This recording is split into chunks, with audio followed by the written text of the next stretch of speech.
Good morning student. Last class में हमने third chapter finish कर लिया था। आज हम चैप्टर नंबर 4 स्टार्ट कर रहे हैं। चैप्टर नंबर 4 विद्युत धारिता, नया चैप्टर स्टार्ट कर रहे हैं। चैप्टर नंबर 4 ये भी हमारा इलेक्ट्रोस्टैटिक का ही पार्ट है बेटा।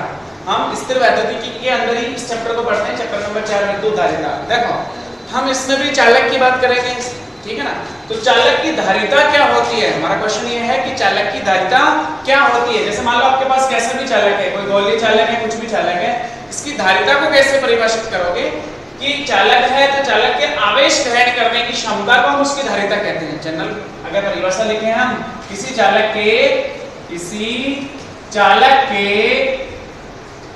आवेश ग्रहण करने की क्षमता को, आवेश ग्रहण करने की क्षमता को, ग्रहण करने की क्षमता को, करने की क्षमता को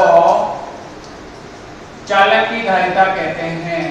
चालक की धारिता कहते हैं, कैपेसिटेंस कहते हैं। किसी चालक के आवेश ग्रहण करने की क्षमता को चालक की धारिता कहते हैं। जैसे मान लो आपके पास कोई भी चालक है, अगर मैं इसको Q आवेश देता हूं, अगर मैं इसको Q आवेश देता हूं तो इसके विभवांतर में जो वृद्धि होती है वो भी होती है, ठीक है ना। इसको हम थोड़ा ओम के नियम से भी रिलेट करेंगे। जनरल बात है, अगर किसी चालक को आपने आवेशित किया है या किसी चालक को आपने Q आवेश दिया है तो उसके विभव में वृद्धि मान लो V है, या उसका जो विभवांतर में जो वृद्धि है वो V है। इसका मतलब जैसे जैसे हम Q को बढ़ाएंगे V का मान भी बढ़ना चाहिए। जैसे जैसे हम Q का मान बढ़ाएंगे वैसे वैसे हमारे V का मान भी बढ़ना चाहिए। बिल्कुल जनरल है। जैसे आपने देखो गोलीय चालक की बात करी थी कि आपके पास एक गोला था, चालक गोला था, जिसको आपने Q आवेश से आवेशित किया तो चालक की सतह पर जो विभव था V बराबर KQ/कैपिटल R था। इसका मतलब Q पर डिपेंड कर रहा था V, तो जो विभवांतर है वो Q पे डिपेंड करता है कि आपने उसको कितने आवेश से आवेशित किया, या हमारा जो चालक है वो कितना आवेश ले सकता है, कितना आवेश ग्रहण कर सकता है, उसकी कैपेसिटी को, उसकी क्षमता को हम चालक की धारिता कहते हैं। चालक की क्या कहते हैं, विद्युत धारिता या धारिता। इससे हमारा डिस्कशन या हमारा निष्कर्ष निकला कि Q जो है वो V के समानुपाती हुआ। Q समानुपाती V, Q समानुपाती V। जैसे जैसे हम Q का मान बढ़ाएंगे V का मान बढ़ेगा, जैसे जैसे हम Q का मान बढ़ाएंगे V का मान, भाई जितना हम इसको आवेश देंगे उसी हिसाब से इसका विभवांतर बढ़ेगा। तो अब समानुपाती चिन्ह हटाते तो हम कांस्टेंट ले लेते हैं, Q बराबर C इंटू V। और अगर मैं यहाँ से C की बात करूं तो C बराबर Q अपॉन V, जहाँ C क्या है बेटा, चालक की धारिता। C क्या है, चालक की धारिता। क्या इसका मान Q और V पर निर्भर कर रहा है, नहीं। ये Q और V का एक अनुपात होता है बेटा। Q और V का क्या होता है, अनुपात। जैसे जैसे हम Q बढ़ाते हैं वैसे वैसे हमारा V भी बढ़ता है। जिस हिसाब से हम Q को इंक्रीज करते हैं उसी रेट से हमारा V भी इंक्रीज करता है। तो ये तो एक अनुपात हुआ, ये तो आपका क्या हुआ, एक अनुपात। और ये वैल्यू क्या होगी, कांस्टेंट। C जो है वो क्या होगा, एक कांस्टेंट। जब भी हम समानुपाती चिन्ह हटाते हैं तो हमेशा एक नियतांक लिया जाता है जिसे हम अलग अलग स्थितियों में अलग अलग निर्देशित करते हैं। जैसे यहाँ पे हमने C से निर्देशित किया और एक्चुअल में धारिता को हम C से ही निर्देशित करते हैं, क्योंकि एक्चुअल इसको अंग्रेजी में बोलते हैं कैपेसिटेंस, इसलिए C से निर्देशित कर लेते हैं। तो ये वैल्यू जो है वो Q और V का एक अनुपात होती है। हम ऐसा नहीं बोलेंगे कि Q बढ़ाने से C बढ़ेगा। ये तो चालक के आकार, उसकी आकृति किस माध्यम में रखा हुआ है इस पर निर्भर करेगी। अगर चालक, हम आगे कैलकुलेट करेंगे धारिता, तो C जो है वो Q और V पर निर्भर नहीं करती, Q और V का एक अनुपात होती है। तो ये संबंध, इस टाइप का संबंध तो हम ओम के नियम में कर चुके हैं। हम ओम के नियम में पढ़ चुके हैं, R बराबर V अपॉन I। ओम का नियम क्या होता था, अगले चैप्टर में हम डिस्कस करेंगे कि अगर किसी चालक की भौतिक अवस्थाओं को नियत रखा जाए, भौतिक अवस्थाएं उसकी लंबाई, ठीक है ना, उसका अनुप्रस्थ काट क्षेत्रफल, ताप, दाब, तो चालक के सिरों के मध्य उत्पन्न विभवांतर जो है वो धारा के समानुपाती होता है। अर्थात हम लिखते हैं V समानुपाती I, V समानुपाती I। समानुपाती चिन्ह के हम कांस्टेंट लेते हैं R, तो V बराबर RI। ऐसा सूत्र पढ़ा हुआ तो R बराबर V अपॉन I। जैसे ओम के नियम में R जो है चालक का प्रतिरोध, वो V और I का एक अनुपात होता है, उसी तरह से किसी चालक की धारिता जो है वो Q और V का एक अनुपात होती है। Q और V के मान पर निर्भर नहीं करती। धारिता जो है वो Q और V पर निर्भर नहीं करती है, किसका अनुपात होता है, ये कांस्टेंट वैल्यू होती है। ठीक है, तो आपने धारिता ज्ञात कर ली। अब धारिता का सूत्र आपको पता चल गया Q अपॉन V। तो क्या मैं धारिता के मात्रक भी मान लिख सकता हूँ? C का जो मात्रक है वो क्या होगा?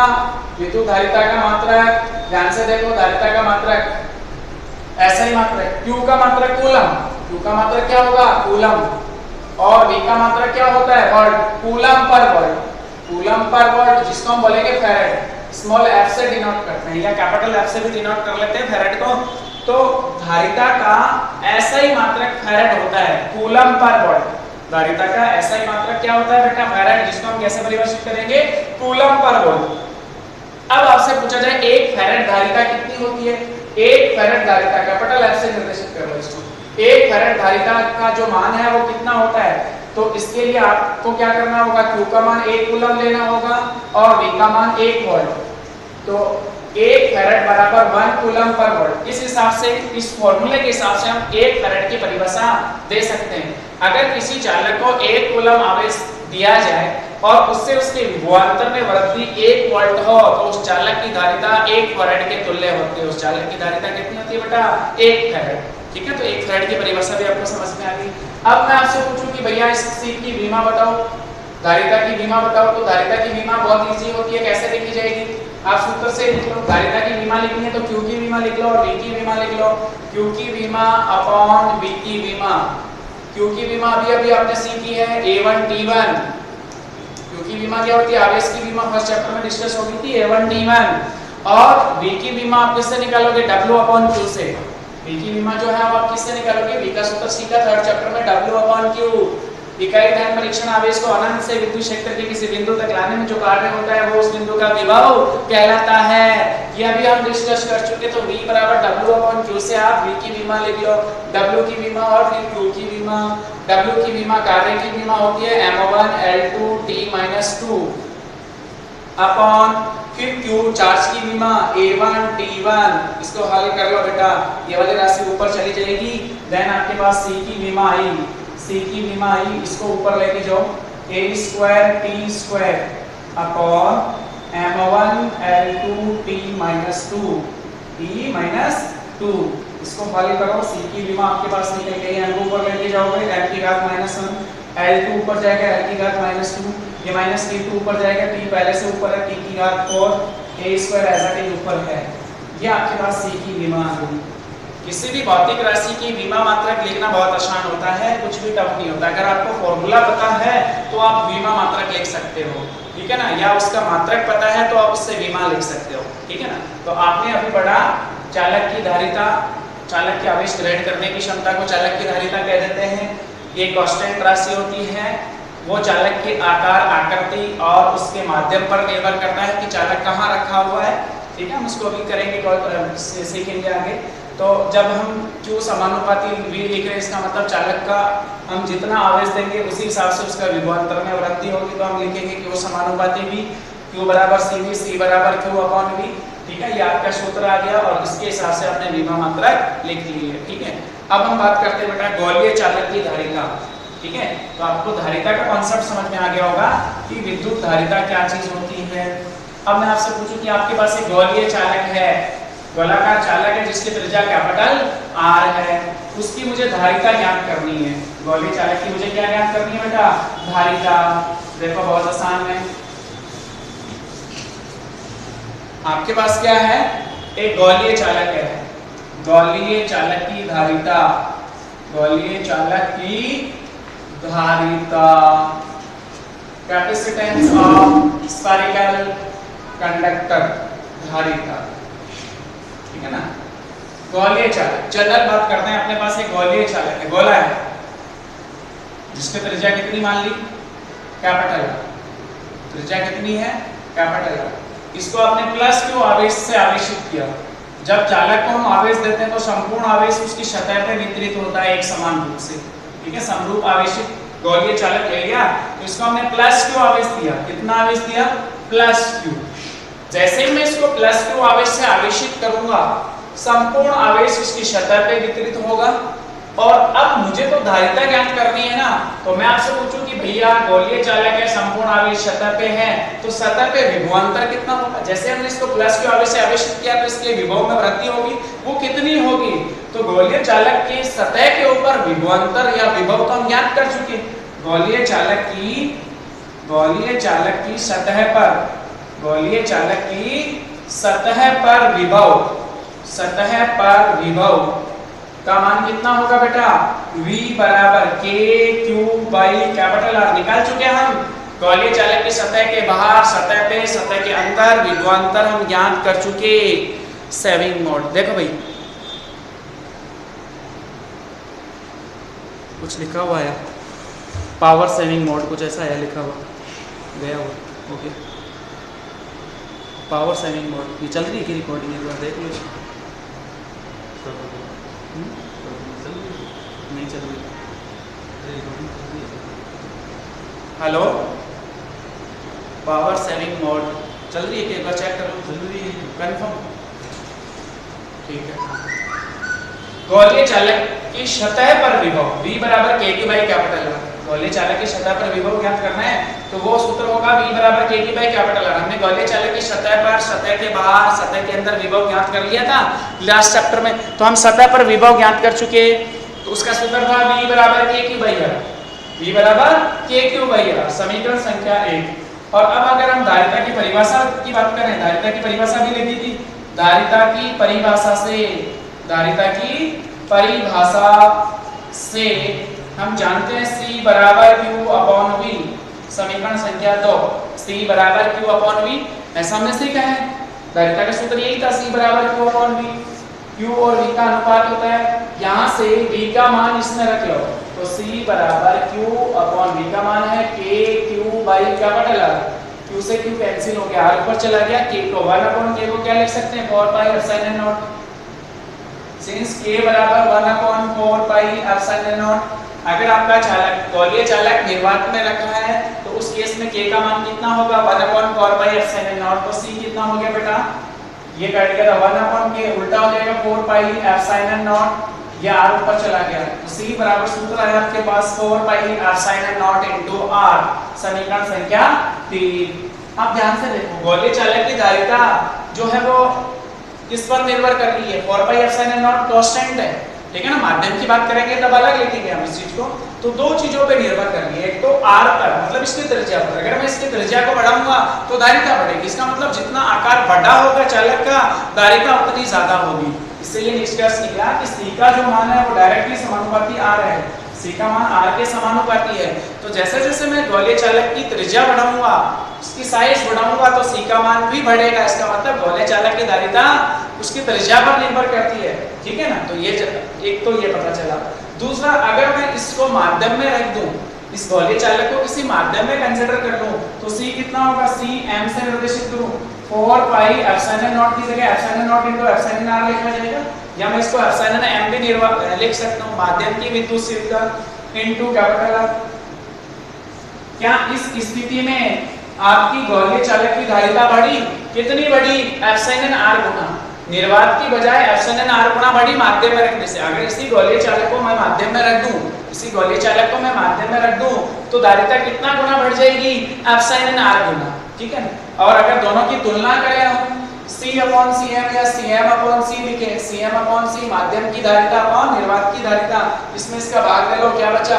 Epsilon r।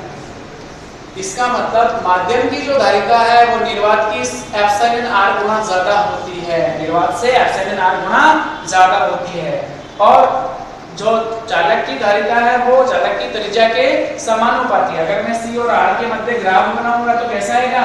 रेखीय। चालक की धारिता y एक्सिस पे ले ली, x एक्सिस पे त्रिज्या ले ली, ग्राफ कैसा होगा? रेखीय, क्योंकि C समानुपाती R होता है। इसका मतलब ये हुआ कि जो चालक जितनी साइज का होगा, चालक की साइज जितनी ज्यादा होगी उसकी धारिता उतनी ज्यादा होगी, वो उतना आवेश ज्यादा ग्रहण कर सकता है। क्योंकि धारिता को हम कैसे परिभाषित कर रहे हैं? उसके आवेश ग्रहण करने की क्षमता से। तो वो किसकी ज्यादा होगी? जिसकी साइज ज्यादा होगी, जिसकी साइज ज्यादा होगी। तो ये भी आपको कॉन्सेप्ट क्लियर हो गया होगा कि किसी गोलीय चालक की धारिता को कैसे ज्ञात करते हैं, किस पर निर्भर करती है, उसके आकार और माध्यम दोनों पर निर्भर करती है। अगर गोलीय चालक की त्रिज्या बड़ी है, ज्यादा है, तो उसकी धारिता ज्यादा होगी। अगर मैं किसी माध्यम में रखता हूँ एप्सिलॉन r प्रावैधिकांक वाले में, तो एप्सिलॉन r जितना ज्यादा होगा उसकी धारिता उतनी ज्यादा होगी, ठीक है। तो ये हमने गोलीय चालक की बात कर ली। अब हम बात करेंगे बेटा संधारित्र की, कैपेसिटर की, ठीक है ना। देखो आपने कैपेसिटर जो है घरों में भी देखा होगा, आपके फैन के अंदर भी कैपेसिटर यूज होता है। कई ऐसे इक्विपमेंट होते हैं जहां हम कैपेसिटर को काम में लेते हैं। संधारित्र की बात करेंगे, ठीक है ना। स्टार्टिंग में ध्यान से देखो बेटा, पुराने जमाने में जो संधारित्र हुआ करते थे वो बहुत बड़ी साइज के हुआ करते थे, वो बहुत बड़ी साइज के हुआ करते थे, क्योंकि उस टाइम इतनी रिसर्च थी नहीं, तो इस टाइप के संधारित्र भी काम में लेते थे। इस तरह के चालक जो है वो भी हम काम में लेते थे। तो बहुत बड़ी साइज, भाई अगर मैं इस तरह से देखूं, धारिता ज्ञात करके देखूं, तो धारिता जो है उसके लिए मुझे आर बहुत बड़ा चाहिए, मतलब ज़्यादा उसके लिए ज़्यादा कैपेसिटी वाले, अगर मुझे आवेश को ग्रहण करने की क्षमता को देखना है तो मुझे ज़्यादा साइज वाला ये चाहिए चालक, तो उसके लिए आपका जो इक्विपमेंट है उसकी साइज बढ़ जाएगी। इसलिए संधारित्र जो है वो छोटे छोटे संधारित्र हम 3 प्रकार के पढ़ेंगे, समांतर प्लेट संधारित्र, गोलीय संधारित्र और एक सिलेंड्रिकल संधारित्र। अपने कोर्स में 2 हैं, समांतर प्लेट संधारित्र है और गोलीय संधारित्र है। दोनों सिलेबस में और दोनों से क्वेश्चन एग्जाम में पूछा जाता है। इस चैप्टर से 4 नंबर का बड़ा क्वेश्चन पूछा जाता है जनरली, ठीक है ना, और वो चॉइस में पूछता है, सेकंड चैप्टर के साथ या थर्ड चैप्टर के साथ चॉइस आती है। अगला टॉपिक होगा हमारा संधारित्र। संधारित्र जो है उसको हम अंग्रेजी में बोलते हैं कैपेसिटर, ठीक है ना, और ज्यादातर बच्चे कैपेसिटर, ज्यादातर लोग कैपेसिटर ही बोलते हैं इसको, इंग्लिश वाले या हिंदी वाले जो बच्चे हैं वो सब कैपेसिटर ही बोलते हैं। अब इसको हम कैसे परिभाषित करें, कैपेसिटर क्या चीज होती है, उसका सिद्धांत क्या है, कितने टाइप के हम कैपेसिटर पढ़ेंगे, उसके बारे में थोड़ा सा डिस्कस कर लेते हैं अपन, ठीक है ना। तो अगला टॉपिक अपना क्या है बेटा, संधारित्र, कैपेसिटर, संधारित्र, जिसको हम क्या बोलेंगे अंग्रेजी में, कैपेसिटर। देखो इसको कैसे परिभाषित करेंगे, इसका प्रतीक क्या होता है, कैसे निर्देशित करते हैं, वो सब देखते हैं। किसी चालक की, देखो कैपेसिटर को हम परिभाषित कर रहे हैं, किसी चालक को निश्चित आवेश पर, मतलब उसके आवेश में वृद्धि नहीं करेंगे, हमने जो भी आवेश दिया वो फिक्स है, बार बार हम आवेश में वृद्धि नहीं करेंगे। किसी चालक के निश्चित आवेश पर या नियत आवेश पर उसके विभव में कमी करके धारिता में वृद्धि करने वाले कॉन्सेप्ट को संधारित्र कहते हैं। इस तरह की एक युक्ति है, डिवाइस होती है संधारित्र, युक्ति है डिवाइस। तो इसमें हम कैसे करते हैं कॉन्सेप्ट कि नियत आवेश पर विभव में कमी करके उसकी धारिता में वृद्धि करना संधारित्र कहलाता है। मतलब इस तरह की युक्ति जिसके अंदर हम आवेश को नियत रखें और उसके विभव में कमी करें, विभव में कमी करके उसकी धारिता में वृद्धि करना, और एक्चुअल में हमें धारिता में वृद्धि करनी, धारिता में वृद्धि करने को हम क्या कह देते हैं, संधारित्र। ऐसी युक्ति जिसमें नियत आवेश पर उसके विभव में कमी करके उसकी धारिता में वृद्धि की जाती है, इस प्रकार की युक्ति को संधारित्र कहते हैं, ठीक है ना। ये 3 प्रकार के होते हैं, हम 3 प्रकार के संधारित्र की बात करते हैं, समांतर प्लेट संधारित्र, गोलीय संधारित्र और सिलेंड्रिकल, ठीक है ना, बेलनाकार संधारित्र।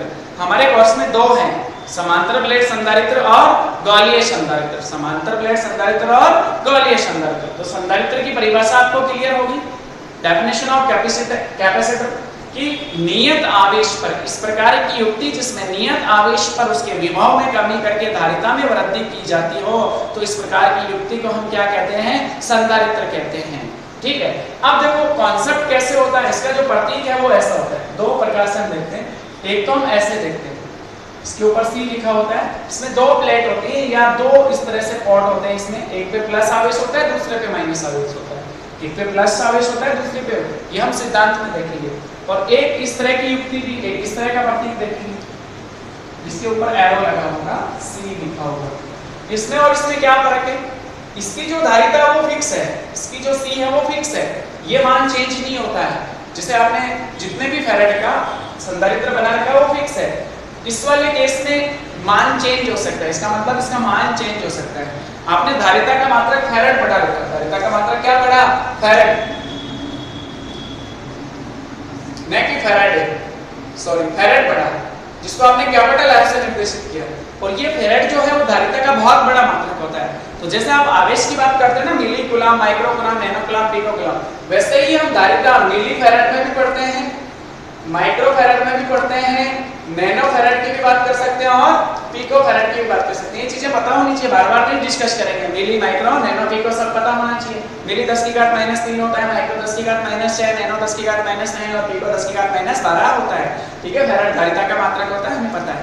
अब देखो आपने ये दोनों प्रतीक देख लिए। इस वाले केस में इस तरह का प्रतीक है तो समझ लेना फिक्स धारिता है। इस वाले केस में जिसमें एरो लगा होता है इसका मतलब धारिता का मान चेंज हो सकता है। इस वाले केस में धारिता का मान चेंज हो सकता है। अब देखो हम संधारित्र के सिद्धांत की बात करते हैं। हम संधारित्र के सिद्धांत की बात करते हैं। परिभाषा आपने सीखी। अब हम बात करते हैं संधारित्र का सिद्धांत। संधारित्र का सिद्धांत ये जो कैपेसिटर है ना वो कैसे बनाते हैं, या मैं बोलूं समांतर प्लेट संधारित्र का सिद्धांत, किसी का भी करो प्लेट समांतर प्लेट संधारित्र का सिद्धांत की बात कर लेते हैं। समांतर प्लेट पहला जो टाइप है वो समांतर प्लेट संधारित्र। ये समांतर प्लेट संधारित्र में अपन दो प्लेट्स लेते हैं जिसमें एक प्लेट पे प्लस क्यू आवेश होता है, दूसरी प्लेट पे माइनस क्यू आवेश होता है। हम पढ़ेंगे समांतर प्लेट संधारित्र पहला और उसके सिद्धांत की बात करते हैं। समांतर प्लेट संधारित्र, समांतर प्लेट संधारित्र, और इसका हम पढ़ रहे हैं सिद्धांत। समांतर प्लेट संधारित्र का सिद्धांत क्या कहता है, देखो ध्यान से समझो, कोशिश करो। समांतर प्लेट संधारित्र का सिद्धांत क्या बोलता है आपको? समांतर प्लेट संधारित्र का सिद्धांत देखो, समांतर प्लेट में हम दो प्लेट लेते हैं और दोनों को कुछ निश्चित दूरी पर ऐसे एक दूसरे के समांतर रखा जाता है। दोनों प्लेटों को कैसे रखा जाता है? एक दूसरे के समांतर, इस तरह से, ठीक है ना। एक को प्लस क्यू आवेश से आवेशित करता है, दूसरे को माइनस क्यू, उतना ही आवेश, दोनों पे समान आवेश होता है, विपरीत प्रकृति का। तो देखो कॉन्सेप्ट कैसे हम बनाते कैसे हैं इसको। फर्स्ट एक हमने प्लेट ली, सबसे पहले हमने एक प्लेट ली और ये प्लेट जो है वो प्लस क्यू आवेश से आवेशित थी। ऐसे मान लेते हैं कि ये प्लेट जो है वो प्लस क्यू आवेश से आवेशित है। कितने आवेश से आवेशित है? प्लस क्यू से, इसलिए प्लस क्यू आवेश है, इसको हमने प्लस क्यू आवेश से आवेशित माना। ये फर्स्ट डायग्राम आपका। ये आपके पास एक चालक प्लेट है, क्या है बेटा? चालक प्लेट, जिसपे प्लस क्यू आवेश है। आपने एक चालक प्लेट ली जिसपे प्लस क्यू आवेश है, ठीक है ना, दिखा दिया आपने इसके ऊपर प्लस क्यू आवेश। अब आपके पास एक निरावेशित प्लेट है। दूसरे डायग्राम में आप क्या कर रहे हो? एक निरावेशित प्लेट इसके पास में लेके आ रहे हो। निरावेशित है इसका मतलब ऐसा नहीं कि उसके ऊपर आवेश नहीं है। जितना प्लस आवेश है उतना ही उस पे माइनस आवेश है, जितना पॉजिटिव चार्ज है उतना ही उस पे नेगेटिव चार्ज है। तो देखो दूसरी प्लेट जब मैं इसके पास में लेके आऊंगा तो सेकंड डायग्राम को ध्यान से देखना। निरावेशित प्लेट यही है आपकी,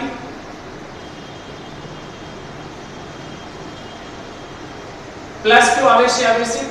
दूसरी जो निरावेशित प्लेट है, जो दूसरी निरावेशित प्लेट है, मैं उसको इसके पास में लेके आ रहा हूं। मैं क्या कर रहा हूं? उसको इसके पास में लेके आ रहा हूं। साइज सेम है, कंडीशन ये है कि दोनों की साइज सेम रखनी है।